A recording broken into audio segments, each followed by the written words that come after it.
ইনশাআল্লাহ আগামী দিনে দেশ পরিচালনার দায়িত্বে যারা আসবে আমরা সকলে নবী করিম সাল্লাল্লাহু আলাইহি সাল্লামের যে ন্যায়পরায়ণতা, সেই ন্যায়পরায়ণতার আলোকে আমরা দেশ পরিচালনার সর্বোচ্চ চেষ্টা করব।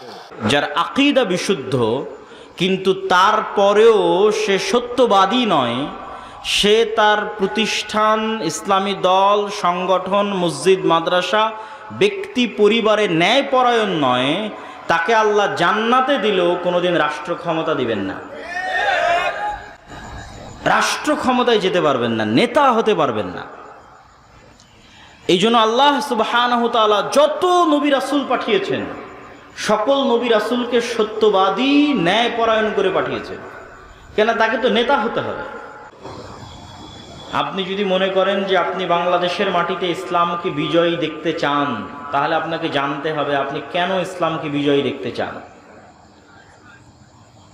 আপনাকে যদি আমি বলি যে ইসলাম মানে হচ্ছে সকলকে বাধ্যতামূলক এখানে পর্দা করতে বলা হবে, আপনাকে যদি আমি বলি সকলকে বাধ্যতামূলক এখানে সালাত আদায় করানো হবে, তাহলে তো আপনারা সবাই ভয় পেয়ে যাবেন যে তাহলে আর ইসলামে খেলাফতের দরকার নাই বাবা। কেননা হাজার হাজার মানুষ এখানে বসে আছেন যারা হয়তো নিয়মিত সালাত আদায়ের সুযোগ পান না বা আগ্রহ থাকলেও করেন না। হাজারো মানুষ আছে যারা হয়তো মুখে দাড়ি রাখেননি, তখন ভয় পাবেন, থাক ওই ইসলামে খেলাফত দরকার নেই, গণতন্ত্র আছে, গণতন্ত্রই থাক। কিন্তু আপনাকে জানতে হবে যে এর ঊর্ধ্বে উঠেও, এই ইবাদাহ এবং হুকুম আহকামের ঊর্ধ্বে উঠেও ইসলামী খেলাফতের আরেকটি চেহারা আছে, যেটি আজকের আন্তর্জাতিক বিশ্ব আপনাকে দেখতে দিতে চায় না। আন্তর্জাতিক বিশ্ব আপনাকে বুঝাতে যায়, দেখো ইসলামী খেলাফা মানে এভাবে রজম করে হত্যা করা হবে, ইসলামী খেলাফা মানে এইভাবে তোমাদের হাত কাটা হবে। মানে জাস্ট ভীতিকর চেহারাটা জনগণের সামনে তুলে ধরা, যেন মানুষ কখনোই অন্তর থেকে জাস্ট মুখে তাকবীর দেওয়ার সময় আছে, কিন্তু বাস্তবে চাওয়ার সময় কেউ চাইবে না যে এখানে ইসলামী খেলাফা প্রতিষ্ঠিত হোক। কিন্তু ইসলামী খেলাফা বা ইসলামী রাষ্ট্র ব্যবস্থার একটা পজিটিভ দিক আছে, এটা এখন আমাদের আলোচনা করতে হবে, জানতে হবে, এটা জানার সুযোগ মানুষের মধ্যে আগ্রহ আছে। এখন মানুষ 16 বছরের ফ্যাসিজম দেখেছে, দুর্নীতি দেখেছে, অন্যায় অত্যাচার, গুম খুন দেখেছে। এখন মানুষ মনে করছে আমরা ভালো একটা অবস্থার দিকে এগিয়ে যাব। কিন্তু সত্যি বাস্তবেই কি ভালো একটা অবস্থার দিকে এগিয়ে যাওয়া সম্ভব? যেতে চাইলে কিভাবে সম্ভব?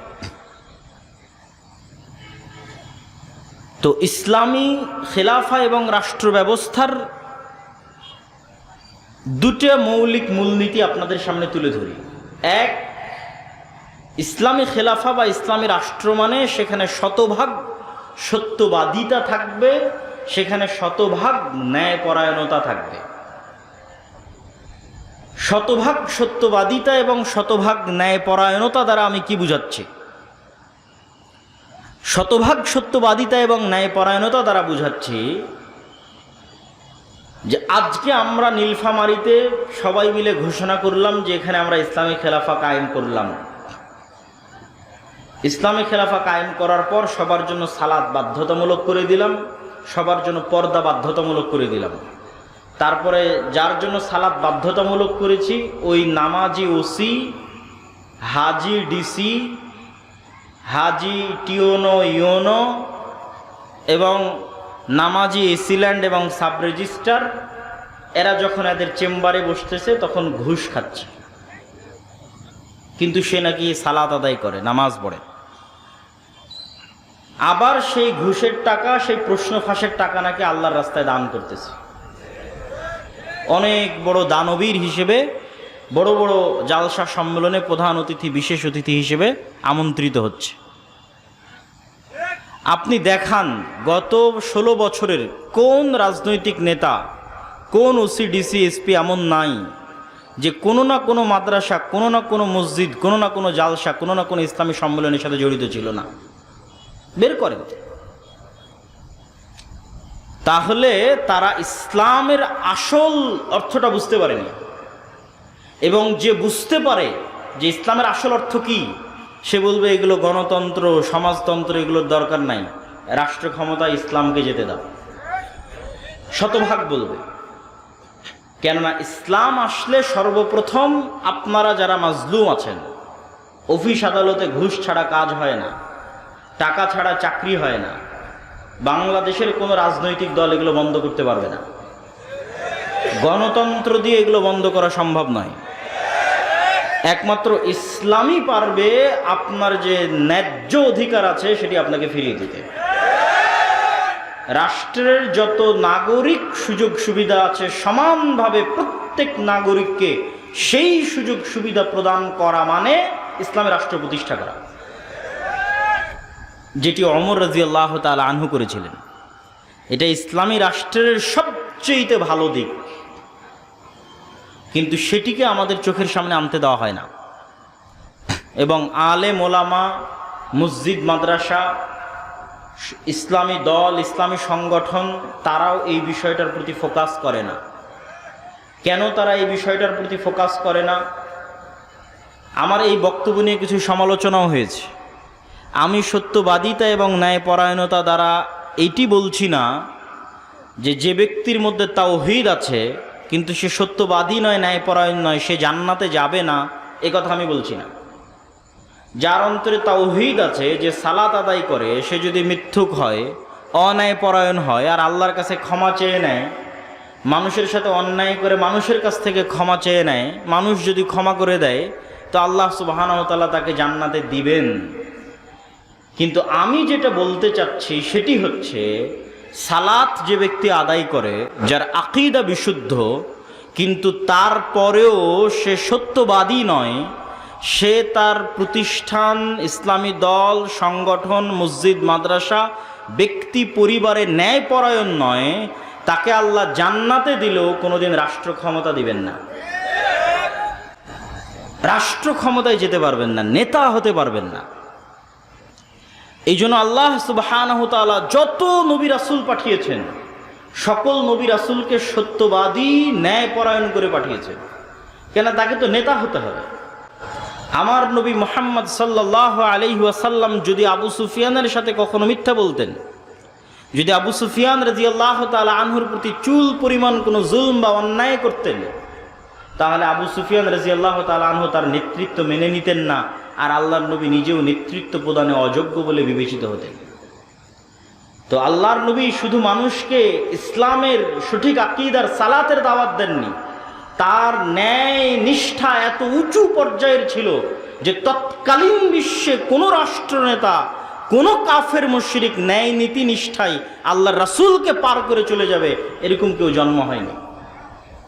ফলত সবার মাথা তার সামনে নত থাকত। মাথা নত থাকতো তার ইসলামের দাওয়াতের কারণে নয়, তার ব্যক্তিগত চরিত্রের কারণে। যে মানুষ মিথ্যা বলে না, কারো প্রতি অন্যায় করে না, তার সামনে যদি মাথা নত না থাকে তো কার সামনে মাথা নত থাকবে? আর আল্লাহ সুবহানাহু ওয়া তাআলা যে পুরো পৃথিবী পরিচালনা করছেন, আল্লাহ কি বলেছেন? কুলিল্লাহুম্মা মালিকাল মুলকি তুতিল মুলকা মান তাশা। আল্লাহ হচ্ছে সকল রাজত্বের মালিক, যাকে ইচ্ছা তাকে ক্ষমতা দেন, আর যাকে ইচ্ছা তার কাছ থেকে ক্ষমতা নেন। এটা অনুবাদ নয়, অনুবাদ হচ্ছে যাকে ইচ্ছা তার কাছ থেকে ক্ষমতা ছিনিয়ে নেন। নাজা, গরম লোহার উপর যদি পশমের কোনো একটা কাপড় বসান, যে গরম লোহাকে যদি টানেন তাহলে পশমের কাপড়ের যেমন ছাল বাকলা ছিলে বেড়ে আসে, আল্লাহ এইভাবে রাষ্ট্র ক্ষমতা ছিনিয়ে নেয়। 36 দিনের আন্দোলন দেখেন কিভাবে আল্লাহ রাষ্ট্র ক্ষমতা একদম কেড়ে ছিনিয়ে নিয়ে একদম ধ্বংসের অতল গহ্বরে নিক্ষেপ করে দিলেন। আল্লাহ বলেছে আমি রাষ্ট্র ক্ষমতা ছিনিয়ে নিই। তাহলে আসল ক্ষমতা কার কাছে ছিল? আল্লাহর কাছে ছিল। আর শেখ হাসিনার কাছে ক্ষমতা ছিল অস্থায়ী, এখন যে এসেছে তার কাছেও অস্থায়ী, 50 বছর পর যে আসবে তার কাছেও অস্থায়ী, 1000 বছর পূর্বে যে এসেছিল তার কাছেও অস্থায়ী, কিয়ামত পর্যন্ত যারা আসবে তাদের কাছেও অস্থায়ী। তাহলে স্থায়ী ক্ষমতার মালিক কে? আল্লাহ। এখন আল্লাহ এই পুরো পৃথিবী পরিচালনা করেন নিপুণ নিখুঁত মানদণ্ডে। আল্লাহ মানুষকে চ্যালেঞ্জ করেছেন যে তোমরা আসমানের দিকে তাকাও, তোমরা কি আসমানে কোনো ত্রুটি দেখতে পাও আমার সৃষ্টিতে? আপনি নিজেকে নিয়ে গবেষণা করেন যে আপনার সৃষ্টিতে আল্লাহর কোনো ত্রুটি আছে কিনা। নাক, হাত, পা, চোখ, মুখ এভাবে না রেখে অন্যভাবে রাখলে ভালো হতো। তো এই পুরো পৃথিবী আল্লাহ নিখুঁত নিপুণ মানদণ্ডে চালান। সূর্যের যেভাবে ওঠার কথা, চন্দ্রের যেভাবে ডুবার কথা, ফেরেশতাদের যেভাবে যান কবজ করার কথা, ফেরেশতাদের যেভাবে যান দেওয়ার কথা, নতুন বাচ্চা জন্মদানের কথা, যেখানে বৃষ্টি বর্ষণের কথা, যা যেভাবে আছে সেভাবে অত্যন্ত নিপুণ এবং নিখুঁতভাবে ন্যায়ের সাথে সত্যবাদিতার সাথে পরিচালিত হয়। তাহলে আল্লাহ তার ক্ষমতা ব্যবহার করেন ন্যায়পরায়ণতার সাথে। এই জন্য আল্লাহ সবসময় নিজেকে কি বলেছেন কোরআনে দেখবেন, আল্লাহ সবসময় নিজেকে বলেছে আজিজুন হাকিম, আমি মহাপরাক্রমশালী তবে প্রজ্ঞাময়। দুটো একসাথে লাগানোর কারণ কি? আল্লাহ যদি বলতেন আমি শুধু মহাপরাক্রমশালী, তাহলে যাকে যা ইচ্ছা তখন তাকে তাই করে দিতাম। কিন্তু আমার ক্ষমতা আছে, কিন্তু আমি হাকিম, প্রজ্ঞাময়। এই জন্য যা করি ন্যায়ের সাথে করি, যা করি সত্যবাদিতার সাথে করি। তো এখন আপনি ইসলামের নামে, আল্লাহর নামে, আল্লাহর রাষ্ট্র ক্ষমতার অংশ আল্লাহর দয়ায় নেবেন। আল্লাহ আপনাকে দিবে রাষ্ট্র ক্ষমতা, কেননা স্থায়ী ক্ষমতার মালিক আল্লাহ। ইসলামের নামে নেবেন, আল্লাহর নামে নেবেন, আল্লাহ আপনাকে রাষ্ট্র ক্ষমতা দিবে। তো যেই আল্লাহ তার ক্ষমতা প্রয়োগ করতেছেন সত্যবাদিতার সাথে, ন্যায়পরায়ণতার সাথে, ওই দুটো গুণ যদি আপনার সাথে ম্যাচ না করে, খাপ না খায়, তাহলে আপনি আল্লাহর দয়ায় কোনোদিন আল্লাহর প্রদত্ত ক্ষমতা পাবেন না। এই জন্য আপনি যত মসজিদে যান, মাদ্রাসায় যান, ইসলামী দলে যান, ইসলামী সংগঠনে যান, যত বিভেদ আছে, যত গণ্ডগোল আছে, হানাফি কি, আহলে হাদিস কি, যত মত পার্থক্য আছে, এই মত পার্থক্যগুলোর মূলে মাসালা মাসাইল এবং আকীদার যতটা না ভূমিকা আছে। ধরেন দেওবন্দীদের সবার আকীদা এক, তারপরেও শত শত দলে বিভক্ত হয়ে আছে। এক মাদ্রাসা ভেঙে আর এক মাদ্রাসা তৈরি হয়েছে। আহলে হাদিসদের সবার আকীদা এক, তারপরে এক মাদ্রাসা ভেঙে আর এক মাদ্রাসা হয়েছে, এক দল ভেঙে আর এক দল হয়েছে। এই যে আকীদা এবং মাসালা এক হওয়ার পরও যে বিভেদগুলো, এই বিভেদগুলোর মধ্যে ঢুকেন, এই প্রত্যেকটা বিভেদের মধ্যে কারণ আপনি আকীদা মাসালা পাবেন না। কারণ হচ্ছে অন্যায়পরায়ণতা এবং মিথ্যা। হয় যিনি দলের নেতা আমির তিনি অন্যায়পরায়ণ অথবা মিথ্যার আশ্রয় নিয়েছেন, অথবা যারা কর্মী মামুর তার অধীনস্থ তারা অন্যায়পরায়ণ, মিথ্যার আশ্রয় নিয়েছে। মানুষের হক যথাযোগ্যভাবে বুঝিয়ে দিতে পারেনি, দায়িত্ব পালনে ন্যায় পরায়ণতা রক্ষা করতে পারেনি। তাহলে আমরা আমাদের এই ছোট ছোট প্রতিষ্ঠানে, ছোট ছোট গণ্ডির মধ্যে আমি ন্যায়ভাবে শাসন করতে পারছি না, সত্যবাদিতার সাথে শাসন করতে পারছি না, তাহলে আল্লাহ কিভাবে আমাকে বিশাল রাষ্ট্রের দায়িত্ব দিবেন? এটা অসম্ভব। এই জন্য আলহামদুলিল্লাহ, মাশাআল্লাহ, আপনাদের মধ্যে সঠিক আকীদা আছে, আমল আছে।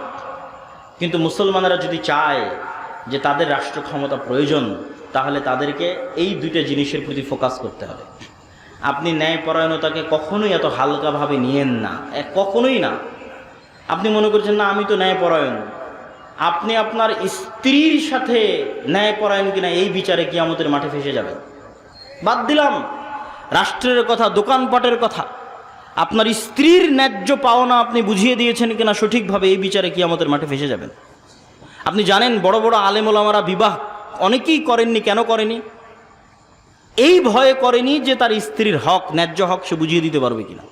মানুষের হক খুবই কঠিন, ন্যায়পরায়ণতা প্রতিষ্ঠা করা খুবই কঠিন জিনিস। আপনি মনে করেছেন আমি হয়তো সালাত, সিয়াম সব কিছু সঠিক আকীদাতে জান্নাতে চলে গেলাম, কিন্তু বাপের সম্পত্তি বন্টন করার সময় বোনকে ন্যায়পরায়ণতার সাথে বন্টন করে দেন। মানে যেই জায়গায় দামি জমি সেখানে আপনি ভাগ নিয়েছেন, বোনকে দেননি। যেটা দূরে কম দামি, আবাদ হয় না, সেখানে বোনকে দিয়েছেন। তাহলে এই জমি বন্টনে কি আপনি ন্যায়পরায়ণতা করেছেন? করেননি। তাহলে আপনার মতো দুর্নীতিবাজ চোরকে আল্লাহ রাষ্ট্র ক্ষমতা দিবে আল্লাহর দয়ায়? অসম্ভব। আল্লাহর দয়ায় রাষ্ট্র ক্ষমতা পাবেন না। জোর করে মারামারি করে রাষ্ট্র ক্ষমতা সেটা ভিন্ন জিনিস। আমরা আলোচনা করছি ইসলাম রাষ্ট্র ক্ষমতায় যাবে কার দয়ায়? আল্লাহর দয়া। তো আল্লাহর দয়া ইসলাম যদি রাষ্ট্র ক্ষমতা যায়, তো মুসলমানদেরকে কি হতে হবে? মুখে বলতে হবে সত্য, কাজে হতে হবে ন্যায়পরায়ণ। পরিবারে, সমাজে, প্রতিষ্ঠানে, রাষ্ট্রে। এমনি দেশ চেঞ্জ হয়ে যাবে। একদিনে দেশ পরিবর্তন হওয়া সম্ভব, একদিনে। যারা রাষ্ট্র ক্ষমতায় আসে এরা অল্প সময়ের জন্য আসে, আর স্থায়ী থাকে কারা? ওই যে পুলিশ হাসিনার আমলে ছিল এখনো আছে, যে আর্মি হাসিনার আমলে ছিল সে এখনো আছে, সচিবালয়ে যে সচিব, ডিসি, ওসি হাসিনার আমলে ছিল, বদলি হতে পারে কিন্তু ওরাই আছে। এরা হচ্ছে রিটায়ার্ড না হওয়া পর্যন্ত এরা থাকবে। তাহলে আসল ক্ষমতা কাদের হাতে? ওদের হাতে না, আসল ক্ষমতা ওদের হাতে। তাহলে এই যে ওসি, ডিসি, এসপি, সচিব, এদের যদি ন্যূনতম মেরুদণ্ড সোজা হয় আর বলে যে আমরা অন্যায় করব না এবং সত্য বলবো, তো ক্ষমতায় যেই আসুক দেশ ভালো চলবে না মন্দ চলবে? ভালো চলবে। কিন্তু তাদের সেই শক্ত মেরুদণ্ড নাই। আমরা ওই শক্ত মেরুদণ্ডওয়ালা প্রজন্ম তৈরি করতে পারিনি। সবাই টাকার কাছে বিক্রি, অর্থের কাছে বিক্রি, অথচ তারা সবাই দাবি করে সে অনেক বড় হাজি, অনেক বড় নামাজি, অনেক বড় দানবীর, বড় বড় জালসার প্রধান অতিথি, বড় বড় জালসার বিশেষ অতিথি। এগুলো ইসলাম নয়। আপনাকে সত্যবাদী এবং ন্যায়পরায়ণ হতে হবে যদি আপনি মুসলমানদের সম্মান রক্ষা করতে চান, ইসলামের সম্মান রক্ষা করতে চান। আর সত্যবাদিতা এবং ন্যায়পরায়ণতার উপর এতটা গুরুত্ব আমি কেন দিচ্ছি এখনকার ইদানিং বক্তব্যে, এত সমালোচনার পরে? ওয়াতাম্মাত কালিমাতু রাব্বিকা সিদকাও ওয়া আদলা। আল্লাহ সুবহানাহু ওয়া তাআলা কোরআন মাজিদে বলেন, তার সকল আদেশ সমাপ্ত হয়েছে সত্যবাদিতার উপরে, ন্যায়পরায়ণতার উপরে। মানে আল্লাহ যত আদেশ মানুষকে দিয়েছে প্রত্যেকটা আদেশ সত্য, প্রত্যেকটা আদেশ ন্যায়। একটা আদেশ শোনেন, আল্লাহ আদেশ দিয়েছে কি? তোমরা আল্লাহর ইবাদত করবা, শিরক করবা না। তো এবার কালেমা কি? লা ইলাহা ইল্লাল্লাহ। আল্লাহ ব্যতীত ইবাদতের যোগ্য কোনো সত্য মাবুদ নাই। মানে আল্লাহ ব্যতীত যে মাবুদগুলোর ইবাদত করা হয় এদের মধ্যে দুইটা গুণ আছে। এক, ওরা মিথ্যা, আর দুই, ওরা ইবাদতের অযোগ্য। তো যেটা ইবাদতের অযোগ্য ওটাই অন্যায়পরায়ণতা, ওটাই জুলম, আর ওটাই মিথ্যা। আর সত্য কোনটা? একমাত্র সত্যকে আল্লাহ। আর একমাত্র ইবাদতের যোগ্য ন্যায় কোনটা? আল্লাহর ইবাদত করা। এবং এটা হাদিসেও আছে। রাসূলুল্লাহ সাল্লাল্লাহু আলাইহি ওয়াসাল্লাম বলছেন, তোমরা কি জানো আল্লাহর হক মানুষের উপরে কি, আর মানুষের হক আল্লাহর উপরে কি? তো আল্লাহর হক মানুষের উপর হচ্ছে যে মানুষ ন্যায়পরায়ণ হবে আল্লাহর সাথে, যে ইবাদত আল্লাহ ব্যতীত অন্য কারো করবে না। এটা আল্লাহর সাথে ন্যায়পরায়ণতা, এটা আল্লাহর সাথে সত্যবাদিতা। এরকম করে ধরে ধরে ইসলামের প্রত্যেকটা হুকুমের মধ্যে সত্য আছে, ন্যায় আছে। সম্মানিত উপস্থিতি, তো আপনাকে আগে বুঝতে হবে যে ইসলামী রাষ্ট্র ব্যবস্থা মানে কি। ইসলামী রাষ্ট্র ব্যবস্থায় আপনার কি উপকার আছে, আপনার কি কল্যাণ আছে। ইসলামী রাষ্ট্র ব্যবস্থায় আপনার 6টা মৌলিক অধিকার সংরক্ষিত হবে। 5টা মৌলিক অধিকার দিয়েছে জাতিসংঘ, আর ইসলাম দিয়েছে 6টা মৌলিক অধিকার। অন্ন, বস্ত্র, শিক্ষা, স্বাস্থ্য, বাসস্থান, এগুলোর কথা তো আমরা জানি। তার সাথে ইসলাম আরো একটি যুক্ত করেছে, হচ্ছে সম্মান। আপনার সম্মান রক্ষা করা হবে ইসলামী রাষ্ট্রের দায়িত্ব। মানুষ যেন আপনার মানহানি করতে না পারে। ইসলামী রাষ্ট্র হয় কল্যাণমূলক রাষ্ট্র ব্যবস্থা। কল্যাণমূলক রাষ্ট্র ব্যবস্থায় সকল কিছুর জিম্মেদারি রাষ্ট্রের উপর। একজন মানুষ যদি না খেয়ে থাকে তাও দায়ী রাষ্ট্র। একজন মানুষের যদি ঘর না থাকে বসবাস করার জন্য, দায়ী রাষ্ট্র। একজন মানুষের যদি গায়ে কাপড় না থাকে, দায়ী রাষ্ট্র।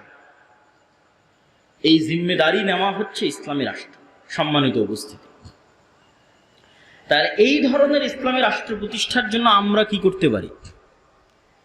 আমরা কি তাহলে ভোটের রাজনীতিতে অংশগ্রহণের মাধ্যমে ইসলামী রাষ্ট্র প্রতিষ্ঠা করব? কেউ কেউ বলতে পারে, হ্যাঁ, আমি তাদের সাথে দ্বিমত করছি বা তার বিরোধিতা করছি, এটা নয়। আমি যুক্তির আলোকে আপনাকে পরামর্শ দিতে চাই যে আমাদের করণীয় কি, করা উচিত কি।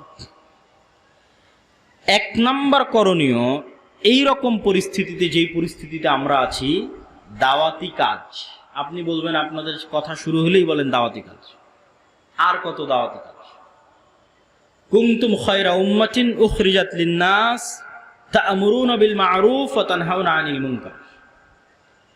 এই উম্মতে যেহেতু আর কোনো নবী আসবেন না, সেহেতু প্রত্যেক যুগে মানুষকে হেদায়েত করার জন্য দাওয়াত দিবে এই উম্মতের লোকেরাই। বানু ইসরাইলে প্রতি যুগে নবী প্রেরিত হতো মানুষকে দাওয়াত দেওয়ার জন্য, আর এই উম্মতে কোনো নবী আসবে না, তো দাওয়াত দিবে এই উম্মতের লোকেরাই। এখন যদি এখানে কোনো নবী আসতেন তাহলে তিনি কি করতেন? আগে কি দিতেন? আগে দাওয়াত দিতেন। আগে কি দিতেন? দাওয়াত দিতেন। এখন যদি বাংলাদেশে কোনো নবী প্রেরিত হতেন তাহলে তিনি দাওয়াত দিতেন। তো যেহেতু নবী প্রেরিত হবেন না, তো দাওয়াতি কাজ অতীতেও ছিল, আজও থাকবে, ভবিষ্যতেও থাকবে। দাওয়াতি কাজে আমরা সফল নই কেন? নবীদের মতো ইখলাস, নবীদের মতো হিকমা, নবীদের মতো সবর, নবীদের মতো কৌশল, নবীদের মতো ভদ্র এবং নম্র আচরণের মাধ্যমে আমরা দাওয়াত দিতে পারিনি। যেখানে মূসা আলাইহিস সালাতু ওয়াস সালামকে ফেরাউনের নিকটে দাওয়াত দিতে পাঠানো হয়েছে, তারপরে বলা হচ্ছে ভালো ভাষায় কথা বলবে, আর আমরা আমারই আর এক মুসলিম ভাইকে দাওয়াত দিতে গিয়ে বলতেছি তুই মুশরিক, তুই বেদাতি, তুই জাহান্নামী, তুই কাফের। তো তাহলে আমাদের দাওয়াতি স্ট্র্যাটেজির মধ্যে, পদ্ধতি কৌশলের মধ্যে ত্রুটি আছে। আমরা যত ইসলামী দল সংগঠন বলেন, আলেম ওলামা বলেন, রাষ্ট্রের টপ লেভেলে যদি কেউ দাওয়াত নিয়ে গিয়ে থাকে তাহলে নিজের স্বার্থের জন্য নিয়ে গেছে বেশিরভাগ। আমরাও নিজের স্বার্থের জন্য নিয়ে গেছি। স্বার্থ মানে কি বুঝতে পারছেন? স্বার্থ মানে যে আমার এই কাজটা আটকে আছে, এই কাজটা একটু করে দিতে হবে ভাইজান। ওসি, ডিসি, এসপি, মন্ত্রী সবার কাছে গেছি, ভাই আমার মাদ্রাসার এটা আটকে আছে, ভাই আমার এই দলের এটা আটকে আছে, ভাই আমার পত্রিকার এই সমস্যা হয়ে আছে, একটু কাজটা করে দেয়। কেউই নিঃস্বার্থভাবে শুধু ইসলামের প্রতিনিধি হিসেবে তাকে ইসলামের দাওয়াত দিতে গেছে এরকম নাই। যে আপনি প্রধান উপদেষ্টা ডক্টর ইউনূস, আপনার কাছে আজকে কিছু চাইতে আসেন, আপনার কাছে দাওয়াত দিতে এসেছি যে এই হলো আল্লাহর দাওয়াত, এই হলো আল্লাহর নবীর দাওয়াত, এর মধ্যে আপনার কল্যাণ আছে। এরকম নিঃস্বার্থ দাওয়াত নিয়ে যাবে নাই। আর নবীগণ সব সময় রাষ্ট্রের টপ লেভেলে দাওয়াত নিয়ে গেছেন নিঃস্বার্থ। ইব্রাহিম আলাইহিস সালাতু ওয়াস সালাম তৎকালীন যুগের রাষ্ট্রপ্রধান নমরুদকে হিট করেছেন নিঃস্বার্থভাবে। নমরুদের কাছে ইব্রাহিম আলাইহিস সালামের কোনো চাওয়া পাওয়া ছিল না। মূসা আলাইহিস সালাতু ওয়াস সালাম ফেরাউনকে হিট করেছেন নিঃস্বার্থভাবে। মুহাম্মদ সাল্লাল্লাহু আলাইহি ওয়াসাল্লাম আবু জাহাল, আবু লাহাবকে হিট করেছেন, দাওয়াত দিয়েছেন নিঃস্বার্থভাবে, কোনো চাওয়া পাওয়া নেই। চাওয়া পাওয়া না থাকার মাত্রাটা দেখেন, যে মুহাম্মদ সাল্লাল্লাহু আলাইহি ওয়াসাল্লাম যখন মাজলুম মক্কার মাটিতে, যখন তাকে সহযোগিতা করার মতো কেউ নাই, তখন আবু জাহাল মুহাম্মদ সাল্লাল্লাহু আলাইহি ওয়াসাল্লামকে প্রস্তাব দিচ্ছে যে আসো ক্ষমতা ভাগাভাগি করি, 1 বছর তোমার আল্লাহর ইবাদত হবে, আর 1 বছর আমাদের মূর্তির পূজা হবে। 1 বছর তোমার ইসলামের আইন অনুযায়ী দেশ চলবে, আর 1 বছর আমরা আমাদের মতো দেশ চালাবো। রাসূলুল্লাহ সাল্লাল্লাহু আলাইহি ওয়াসাল্লাম সেই দিন কি বলেছিলেন? লাকুম দীনুকুম ওয়ালিয়া দীন, লা আ'বুদু মা তা'বুদুন। স্পষ্ট কথা, কাফারনা বিকুম, এগুলো এক একটা কোরআনের আয়াত। কি বললেন? তোমাদের দিন তোমরা পালন করো, আমাদের দিন আমাকে আমার মতো পালন করতে দাও। তোমরা যার ইবাদত করো আমি তার ইবাদত করতে পারবো না। কাফারনা বিকুম, তোমরা যার ইবাদত করো তাদের সাথে আমরা কুফরি করলাম। কত শক্ত কথা। ওয়াজতানিবুত তাগুত বলা আছে যে তাগুতকে অস্বীকার করতে হবে। তো তোমরা যার ইবাদত করো, যেই মূর্তির, যেই শিরক করো, ওই শিরকের সাথে, ওই মূর্তির সাথে আমরা কুফরি করলাম। কাফার না, অস্বীকার করলাম। আপোষের তো কোনো প্রশ্নই আসে না। এইরকম নিঃস্বার্থ দাওয়াত আলেম ওলামাগণ, ইসলামী দল, ইসলামী সংগঠন নিঃস্বার্থভাবে নিয়ে যাবে, এটা হয়ে ওঠেনি।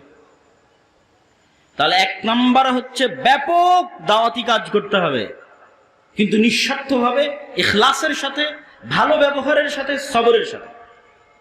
900 বছর দাওয়াত দিয়েছে নূহ আলাইহিস সালাতু ওয়াস সালাম। আমরা 16 বছরই ক্লান্ত হয়ে গেছি। দাওয়াত দিতে হবে। 2 নাম্বার কাজ কি? 2 নম্বর কাজ হচ্ছে সমাজ এবং দেশের মানুষের সাথে সম্পৃক্ত থাকতে হবে। আজকে আলেম ওলামা, মসজিদ, মাদ্রাসা, সমাজ বিচ্ছিন্ন, ডিসকানেক্টেড ফ্রম দ্য সোসাইটি। সমাজের সাথে তাদের কোনো কানেকশন নাই। আমাদের কাজ কি? আমরা ঘরে বসে বই লিখব, গবেষণা করব, ক্যামেরার সামনে একটা ভিডিও রেকর্ড করব, অনলাইনে কোর্স পরিচালনা করব, বিশ্ববিদ্যালয় মাদ্রাসায় টিচারি করব। সমাজ আর দেশ জান্নাতে গেল কি জাহান্নামে গেল দেখে লাভ নাই। অথচ আমাদের নবী মুহাম্মদ সাল্লাল্লাহু আলাইহি ওয়াসাল্লাম না বই লেখা জানতেন, না বই পড়া জানতেন। তাহলে আমার নবী গবেষকও ছিলেন না, আমার নবী লেখকও ছিলেন না, আর আমার নবী পিএইচডি ডিগ্রিধারীও ছিলেন না, আর আমার নবী কোনো বিশ্ববিদ্যালয় মাদ্রাসায় চাকরিও করতেন না। তাহলে তিনি আল্লাহর কাছ থেকে জ্ঞান নিয়ে, মানে কোরআন শিখে 5 ওয়াক্ত সালাত আদায় বাদে বাকি সময় মানুষের পিছনে দিতেন। কার বাড়িতে কে মরলো, কার মেয়ের বিয়ে, তো কে কষ্টে আছে, কার বাড়িতে খাবার নাই, কে ঋণগ্রস্ত আছে, মানুষের দুঃখ কষ্টের ভাগিদার এবং ভাগবাটোয়ারার অংশীদার ছিল। মদিনা এবং মক্কায় বসবাসরত কোনো মানুষ মনে করবে যে আজকে সে বিপদগ্রস্ত আছে আর তার পাশে দাঁড়ানোর মতো মুহাম্মদ সাল্লাল্লাহু আলাইহি ওয়াসাল্লাম নাই, এটা অসম্ভব। তিনি সমাজের মানুষের সাথে ফুললি কানেক্টেড ছিলেন। আপনি সমাজ বিচ্ছিন্ন হয়ে কখনোই ইসলাম প্রতিষ্ঠা করতে পারবেন না। আর ইসলাম 4 দেওয়ালের মধ্যে, মসজিদের 4 দেওয়ালের মধ্যে সীমাবদ্ধ থাকার জিনিসও নয়। ইসলামকে রিপ্রেজেন্ট করতে হবে। আপনাকে ইসলামের প্রতিনিধি হিসেবে সমাজের মানুষের সাথে কানেক্টেড হতে হবে। যে ইসলাম কত সুন্দর, এই মানুষের সাথে উঠা বসা করে দেখো কত সুন্দর। এই ইসলামের প্রতিনিধি, এর সাথে কথা বলে দেখো ইসলাম কত সুন্দর। আজকে আফগানিস্তানে যারা ক্ষমতায় এসেছে তাদের আকীদা নিয়ে সমালোচনা হতে পারে, তাদের বিশ্বাস নিয়ে ফতোয়া ফারাইজ মাসলা মাসাইল নিয়ে মতভেদ থাকতে পারে, কিন্তু 2টা পয়েন্টে কোনো আফগানিও দ্বিমত করবে না যে তারা সত্যবাদী, ন্যায়পরায়ণ। কোথাও 1টা টাকা দুর্নীতি হবে, এটি তাদের দ্বারা বরদাস্ত করা সম্ভব না। তো তারা এই জায়গায় এসেছে কিভাবে? সমাজের মানুষের সাথে সম্পৃক্ত থেকে, সমাজের মানুষের দুঃখ কষ্টের অনুভূতির অংশীদার হয়ে, সমাজের মানুষের দায়িত্ব নিয়ে। যখন রাশিয়ার সাথে যুদ্ধের পর গোটা আফগানিস্তানে গৃহযুদ্ধ, কোনো ল অ্যান্ড অর্ডার নাই, যেমন আমাদের দেশে 3 দিন কোনো সরকার ছিল না, এরকম ল অ্যান্ড অর্ডার বিহীন অবস্থায় খুন, চুরি, রাহাজানি, ধর্ষণ একাকার। তখন এক মাদ্রাসার ছাত্ররা বের হয়ে এক জায়গায় ধর্ষকের শাস্তি প্রকাশ্যে বাস্তবায়ন করে দিয়েছে। তখন মানুষজন কি দেখলো? যে এরা তো ন্যায়পরায়ণতা প্রতিষ্ঠা করতে জানে, এদের কাছেই তো আমাদের জানমাল নিরাপদ, আমাদের ধন সম্পদ নিরাপদ, আমাদের পরিবার পরিজন নিরাপদ। আমরা কি চাই? নিরাপত্তা চাই, শান্তি চাই। তো ওই নিরাপত্তা, ওই শান্তির গ্যারেন্টি বাংলাদেশে বসবাসরত ইসলামের যারা রিপ্রেজেন্টার, ইসলামকে যারা প্রতিনিধিত্ব করে, তারা দিতে পেরেছে কিনা? তারা তাদের ন্যায়পরায়ণতা, সত্যবাদিতা দিয়ে সেটা ফুটে তুলে ধরতে পেরেছে কিনা? অতএব আপনাদেরকে সমাজের সাথে কানেক্টেড থাকতে হবে। তাহলে 1 নাম্বার বললাম ব্যাপক দাওয়াতি কাজ করতে হবে, 2 নাম্বার বললাম সমাজের সাথে সম্পৃক্ত থাকতে হবে, 3 নাম্বার শক্তিশালী প্রতিষ্ঠান তৈরি করতে হবে। এবার আসবে আপনাদের গণতান্ত্রিক রাজনীতির উত্তর। শক্তিশালী প্রতিষ্ঠান মানে কি? ইউরোপ, আমেরিকা এবং ইংল্যান্ডে গণতন্ত্র কেন টেকসই? ইংল্যান্ড এবং আমেরিকাতে প্রতিষ্ঠানগুলো পাওয়ারফুল, এই জন্য টেকসই। প্রতিষ্ঠান পাওয়ারফুল মানে পুলিশ বাহিনী স্বাধীন স্বতন্ত্র, বিচার বিভাগ স্বাধীন স্বতন্ত্র। ক্ষমতায় বাইডেন কি ট্রাম্প সেটা বিষয় নয়, পুলিশ তার মতো ফাংশন করে, বিচার বিভাগ তার মতো ফাংশন করে। কিন্তু আমাদের ভারত, পাকিস্তান, বাংলাদেশের প্রবণতা হচ্ছে যেই ক্ষমতায় আসে সে পুলিশ, আর্মি, বিচার বিভাগ সবগুলোকে নিজের পকেটের মধ্যে ঢুকিয়ে ফেলে। ফলত এখানে রাষ্ট্র প্রতিষ্ঠান দুর্বল হয়ে যায়, ফাংশন করে না। তো শক্তিশালী প্রতিষ্ঠান মুসলমানদের নাই।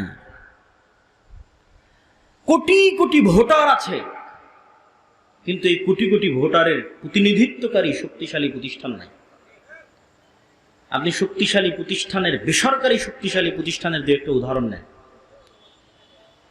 যখন প্রধানমন্ত্রী হাসিনা বিদায় নিল, তখন অটোমেটিক ট্রানজিশন অফ পাওয়ার, পাওয়ারের হস্তান্তর, এটিই নিয়ম যে যখন রাষ্ট্র অকার্যকর তখন রাষ্ট্রের অবস্থানরত শক্তিশালী প্রতিষ্ঠানগুলোর কাছে ক্ষমতা চলে যায়। তো বাংলাদেশের সবচেয়ে শক্তিশালী প্রতিষ্ঠান হচ্ছে আর্মি। তো ফলত যখন প্রধানমন্ত্রী হাসিনা বিদায় নিয়েছে তখন অটোমেটিক ক্ষমতা চলে গেছে আর্মির কাছে। আরো অসংখ্য শক্তিশালী প্রতিষ্ঠান আছে। প্রথম আলো একাই একটা শক্তিশালী প্রতিষ্ঠান, ডেইলি স্টার একাই একটা শক্তিশালী প্রতিষ্ঠান, ব্রাক একাই একটা শক্তিশালী প্রতিষ্ঠান, গ্রামীণ ব্যাংক একাই একটা শক্তিশালী প্রতিষ্ঠান, মানবাধিকার সংস্থা অধিকার একাই একটা শক্তিশালী প্রতিষ্ঠান। তাহলে যখন রাষ্ট্র অকার্যকর তখন অটোমেটিক রাষ্ট্রের ক্ষমতা এই প্রতিষ্ঠানগুলোর কাছে চলে গেছে। আমাদের কোটি কোটি ভোটার আছে, কিন্তু আমাদের প্রতিনিধিত্ব করবে এরকম শক্তিশালী মিডিয়া নাই, আমাদের প্রতিনিধিত্ব করবে এরকম শক্তিশালী অর্থনৈতিক প্রতিষ্ঠান নাই, এরকম শক্তিশালী মানবাধিকার সংস্থা নাই যে মুসলমানদের প্রতিনিধিত্ব করবে। না হলে 5ই আগস্টের চাইতে সুবর্ণ সুযোগ মুসলমান বা ইসলাম ক্ষমতায় যাবে, এর যে সুবর্ণ সুযোগ অতীতেও কোনোদিন আসেনি, পরে আসাও কঠিন। তাহলে কেন পারেননি? কোটি কোটি ভোটার থাকার পরও কেন পারেননি? আপনাদের কারো, এত ইসলামী দলের, এত ইসলামী সংগঠনের কারো শক্তিশালী প্রতিষ্ঠান ছিল না। তাহলে কোটি কোটি ভোটার দিয়ে আপনি কি করবেন যদি শক্তিশালী প্রতিষ্ঠান না থাকে? এইরকম 5ই আগস্ট প্রত্যেক 20 বছর, 25 বছর, 30 বছর পর আসবে। কালকে আপনাকে ভোট করে ক্ষমতায় যেতে হবে 5 বছরের জন্য, 3 বছরের জন্য, 4 বছরের জন্য। এটি স্বল্প মেয়াদী পরিকল্পনা। আপনি দীর্ঘমেয়াদী পরিকল্পনা করেন, 50 বছর পর, 100 বছর পর আপনি বাংলাদেশের মাটিতে ইসলামকে বিজয়ী দেখতে চান, তার জন্য কি করা লাগবে সেটা ভাবেন। কাল ক্ষমতায় চলে যাবে এই আকাশ কুসুম কল্পনা 100 বছর থেকে আমাদের হিস্ট্রি পড়া আছে। ইসলামিক খেলাফার পতন থেকে 100 বছর পার হয়ে গেছে। একটা থিওরি পরীক্ষা করার জন্য 100 বছর যথেষ্ট। অ্যাজ এ থিওরি, ডেমোক্রেসি ইসলাম প্রতিষ্ঠার মাধ্যম হিসেবে পৃথিবীতে এখন পর্যন্ত ব্যর্থ। 100 বছর, তো 100 বছর যথেষ্ট। আমি যদি একটু বেশি করে বলি তাহলে অনেকেই কষ্ট পায়, তো একটু বেশি করে বলি, অত বেশি করে বলবো না, একটু বেশি করে বলি। 15 বছর বা 16 বছর যে আপনারা ফ্যাসিজম বলছেন, এই ফ্যাসিজমে আয়না ঘর ছিল, গুম ছিল, খুন ছিল, দুর্নীতি ছিল। তো আপনি বলেন তো, এই 16 বছর ফ্যাসিজম কিসের নামে চলেছে? গণতন্ত্রের নামে চলেছে। কিসের নামে চলেছে বলেন? গণতন্ত্র। এই 16 বছর ফ্যাসিজম সেকুলারিজম, ধর্মনিরপেক্ষতাবাদের নামে চলেছে না অন্য কোনো নামে চলেছে? হ্যাঁ, ধর্ম যার যার, উৎসব সবার, এটা কিসের স্লোগান? সেকুলারিজমের স্লোগান না, ধর্মনিরপেক্ষতাবাদের স্লোগান। তাহলে ধর্মনিরপেক্ষতাবাদের নামে চলেছে, সেকুলারিজমের নামে চলেছে, লিবারেলিজমের নামে চলেছে। তাহলে আপনাকে এই জিনিসটা বুঝতে হবে। এটা বললে বক্তব্য অনেক ভারী হয়ে যায়। আপনাকে এই জিনিসটা বুঝতে হবে যে গত 16 বছর আয়নাঘর গণতন্ত্র আর ধর্মনিরপেক্ষতাবাদ বানিয়েছে। গত 16 বছর গুম খুন গণতন্ত্র করেছে। গত 16 বছর গুম খুন সেকুলারিজম করেছে। সেকুলার সিস্টেম ডেমোক্রেটিক সিস্টেম করেছে, কোনো ব্যক্তি করেন। ওই সিস্টেম এখনো আছে। ওই সিস্টেম এরকম আবারও জালেম তৈরি করবে, আবারও এরকম স্বৈরাচার তৈরি করবে। আজ থেকে কারো হায়াত যদি 30 বছর আল্লাহ বাড়িয়ে দেয়, আর আমারও হায়াত যদি আল্লাহ বাড়িয়ে দেয়, তো 30 বছর পর স্মরণ করবেন, বলেছিলাম এই সিস্টেম আবারও জালেম তৈরি করবে। কেন? এটা হচ্ছে পাশ্চাত্য বিশ্বের সুবিধা, যে আমাদের সিস্টেম টিকে থাক, সবার রাগ নির্দিষ্ট ব্যক্তির উপর উঠুক। তো সবার রাগ নির্দিষ্ট ব্যক্তির উপর উঠে গেছে, নির্দিষ্ট ব্যক্তি পালিয়ে গেছে, সবাই ঠান্ডা হয়ে গেছে, কিন্তু সিস্টেম কিন্তু টিকে গেছে। তাহলে আপনাকে বুঝতে হবে যে এই যে বৈষম্য বিরোধী ছাত্র আন্দোলনে যদি 1700 নিহত হয়ে থাকে, তাহলে 1700 জনকে হত্যা করেছে কে বলেন তো? একটু জোরে বলেন দেখি কে? এই 1700 জনকে হত্যা করেছে গণতন্ত্র এবং ধর্মনিরপেক্ষ মতবাদ। অনেক অনেক কঠিন কথা বলে দিলাম, কিন্তু এটিই সত্য। এটা যত দ্রুত মুসলমানেরা বুঝবে, তা আপনি তাহলে কি বলছেন তাহলে আপনি এই সিস্টেমকে অমান্য করে উপরে ফেলে দিবেন? এটা কখনোই বলিনি। কেননা আমরাই আপনাদের সামনে বক্তব্য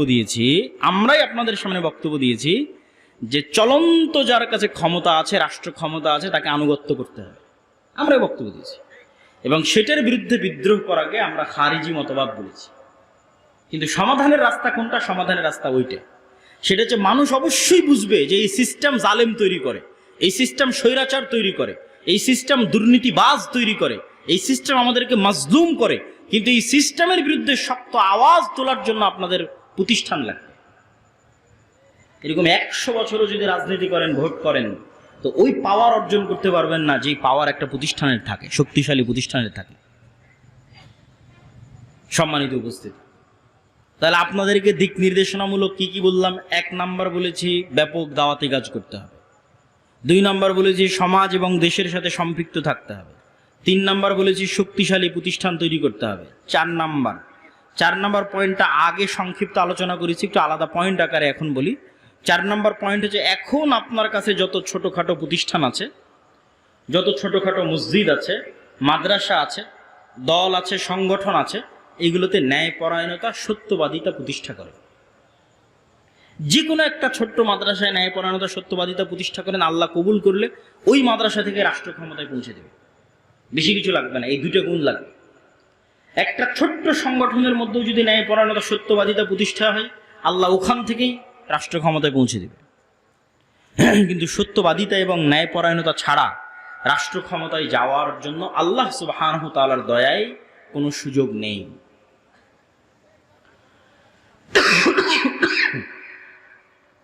সম্মানিত উপস্থিতি,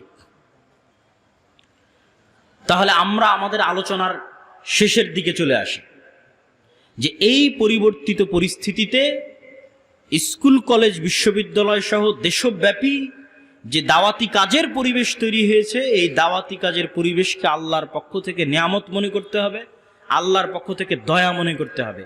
আর এই ধরনের জালসা সম্মেলন কেন্দ্রিক দাওয়াতি কাজ থেকেও একটু বের হওয়ার চেষ্টা করতে হবে। জালসা সম্মেলন ভালো, কিন্তু জ্ঞান কেন্দ্রিক দাওয়াতি কাজ হচ্ছে টেকসই। আমার বহু বক্তব্যে আপনারা শুনেছেন, আমি বলেছি যদি জালসা করে জ্ঞান পৌঁছানো বেশি ভালো হতো, তাহলে ব্রাক শুধু জালসাই করে বেড়াতো, আর খ্রিস্টান মিশনারিরা শুধু জালসাই করতো। তারা জালসা করে না, ছোট ছোট শিক্ষা প্রতিষ্ঠান তৈরি করে, জ্ঞানের যে রাস্তাগুলো, সিলেবাস কারিকুলামের যে রাস্তাগুলো, সেগুলোতে তারা অগ্রগামী, তারা সেগুলোর অন্তর্ভুক্ত হয়ে আছে।